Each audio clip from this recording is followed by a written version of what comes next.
Friends, welcome to Kavithasamayalarai. இன்றைக்கி நம்ம பார்க்க போகிற ஸ்பெஷல் ரெசிபி நல்ல ஒரு நான்வெஜ் ரெசிபி, பூண்டு மிளகு கோழி வறுவல்.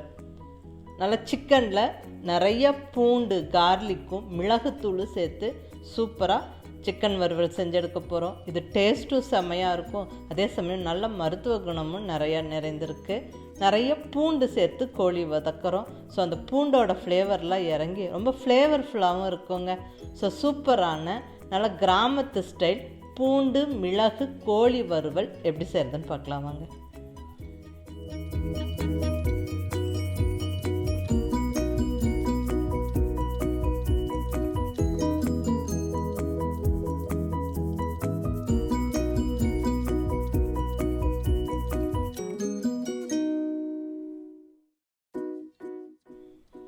இப்போ இங்கே தேவையான பொருட்கள் 3/4 கிலோ சிக்கன் நல்லா கழுவி சுத்தம் பண்ணி மஞ்சள் தூள் சேர்த்து மேரினேட் பண்ணி வச்சுருக்கிறேன்.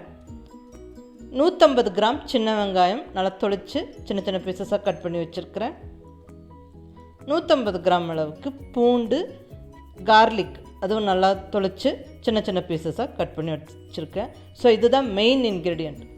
கோழி, சின்ன வெங்காயம், பூண்டு. சப்போஸ் சின்ன வெங்காயம் இல்லைன்னா பெரிய வெங்காயம் சேர்த்துக்கோங்க, பட் சின்ன வெங்காயம் சேர்க்கும்போது ரொம்பவுமே டேஸ்ட் நல்லாயிருக்கும். ஸோ இப்போ ஸ்டவ்வில் ஒரு கடாய் வச்சு கடாய் சூடானதுக்கப்புறம் நல்லெண்ணெய் அல்லது தேங்காய் எண்ணெய் 2 டேபிள் ஸ்பூன் சேர்த்துக்கலாம். நான் இன்றைக்கி தேங்காய் எண்ணெய் சேர்த்துக்கிறேன். நல்ல கோழி மிளகு பூண்டு இதெல்லாம் அந்த தேங்காய் எண்ணெயில் வதக்கும் போது ரொம்பவுமே டேஸ்ட்டும் சூப்பராக இருக்கும், நல்ல ஃப்ளேவர்ஃபுல்லாக இருக்குங்க. நீங்கள் ட்ரை பண்ணி பாருங்கள். இப்போ தேங்காய் எண்ணெய் சூடானதுக்கப்புறம் ஒரு 1/2 ஸ்பூன் சோம்பு, 2 வரமிளகா உடைச்சி ஒரு 2 கொத்து நல்லா ஃப்ரெஷ்ஷான கருவேப்பிலை சேர்த்து நல்லா வதக்கிக்கலாம். இப்போ கட் பண்ணி வச்ச பூண்டு ஆட் பண்ணிடலாம். நல்லா அந்த எண்ணெயிலே பூண்டு நல்லா வதங்கணும். நல்லா கொஞ்சம் கலர் மாதிரி வதங்கினா தான் நல்லா அந்த ஃப்ளேவர்ஃபுல்லாக இருக்கும். அந்த பூண்டோட வாசனை சூப்பராக இருக்குங்க இந்த டிஷ்ஷுக்கு. ஸோ நல்லா பூண்டு கொஞ்சம் வதங்கட்டும். இப்போ சின்ன வெங்காயத்தை ஆட் பண்ணி விட்டுடலாம். சின்ன வெங்காயமும் நல்லா வதக்கி விட்டுடலாம்.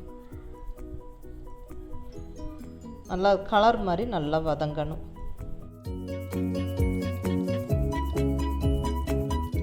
இப்போ சிக்கனை ஆட் பண்ணிடலாம். நம்ம இதே ரெசிபியை நாட்டுக்கோழிலையும் சமைக்கலாம். நாட்டுக்கோழினா ஒரு 4-5 விசில் குக்கரில் வேக விட்டு அதுக்கப்புறமா சேர்த்துக்கோங்க, ஏன்னா நாட்டுக்கோழி கொஞ்சம் வேகறதுக்கு டைம் ஆகும். இப்போ கோழி நல்லா சேர்த்து ஒரு 5 நிமிஷத்துக்கு அப்படியே எண்ணெயில் நல்லா வதக்கி விட்டுட்டு அதுக்கப்புறம் மசாலா பொடியெல்லாம் ஆட் பண்ணிடலாம். ஸோ நல்லா 5 நிமிஷம் நல்லா வதக்கியாச்சு. இப்போ மசாலா பொடிஸ் ஆட் பண்ணலாம். ஒரு சின்ன ஸ்பூன் அளவுக்கு மிளகாய்த்தூள் கம்மியாக சேர்த்துக்கோங்க, மிளகுத்தூள் அதிகமாக சேர்த்துக்கோங்க, அப்போ தான் நல்லாயிருக்கும். ஸோ மிளகாய்த்தூள் சேர்த்தியாச்சு 1 ஸ்பூன். இது குழம்பு மல்லித்தூள், சீரகம் மிளகு சேர்த்து வறுத்து அரைச்சது. சப்போஸ் வெறும் மல்லித்தூள்னால் சீரகத்தூள் கண்டிப்பாக சேர்த்துக்கோங்க. கரம் மசாலா ஜஸ்ட் ஒரு 1/2 ஸ்பூனுக்கும் கம்மியாக, நிறையா சேர்க்க வேண்டாம், ஏன்னா பூண்டோட ஃப்ளேவர் தான் இங்கே அதிகமாக இருக்கணும். அதுக்கப்புறம் நல்ல மிளகுத்தூள் ஒரு 1/2 ஸ்பூன் அளவுக்கு சேர்த்துக்கலாம். சப்போஸ் காரம் இன்னும் கூடுதலாக வேணும்னா நீங்கள் மிளகுத்தூள் மட்டும் அதிகமாக சேர்த்துக்கோங்க, மிளகாய்த்தூள் வேண்டாம். அப்போ தான் டேஸ்ட் ரொம்ப நல்லாயிருக்கும். இதெல்லாம் சேர்த்து நல்லா வதக்கி விட்டுறலாம். ஒரு 2-3 நிமிஷம் நல்லா இந்த மசாலா பொடியெல்லாம் சேர்த்து நல்லா வதக்கி விட்டுட்டு அதுக்கப்புறம் உப்பு தண்ணியெல்லாம் ஆட் பண்ணிடலாம். ஸோ நல்லா வதக்கியாச்சு. இப்போ தேவையான அளவு உப்பு,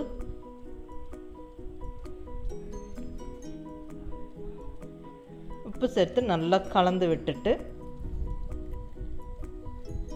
தேவையான அளவு தண்ணி விட்டுக்கலாம். சிக்கன் மூடி வச்சு ஒரு மீடியம் ஃப்ளேமில் ஸ்லோ குக் பண்ணும்போது அதுவே தண்ணி விட்டு வேகும். ஸோ அளவாக ஒரு 1/2 டம்ளர் தண்ணி விட்டு நம்ம மூடி வச்சு குக் பண்ணலாம். கண்டிப்பாக ஸ்டவ் மீடியம் ஃப்ளேமில் வச்சுக்கோங்க. ஒரு 20 நிமிஷம் குக் ஆகணும். ஒரு 5 நிமிஷத்துக்கு ஒரு வாட்டி நம்ம மூடியை திறந்து கிளறி விட்டுறணும்.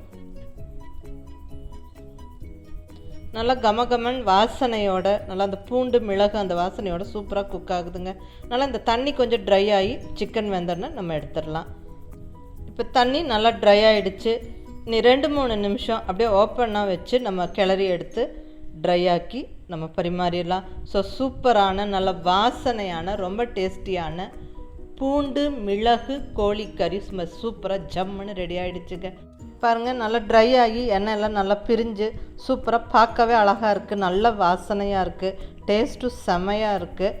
ஸோ நீங்களும் ட்ரை பண்ணி பாருங்கள்.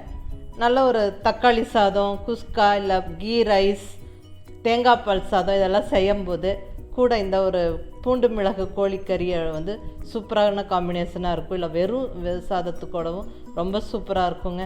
ஸோ நீங்கள் ட்ரை பண்ணி பார்த்துட்டு உங்கள் ஃபீட்பேக் சொல்லுங்கள். பிடிச்சிருந்தால் லைக் பண்ணி ஷேர் பண்ணி கமெண்ட் பண்ணுங்கள். கவிதா சமையலறை சப்ஸ்கிரைப் பண்ணி என்னோட மற்ற ரெசிபிஸும் வீடியோஸும் பாருங்கள். தேங்க்யூ.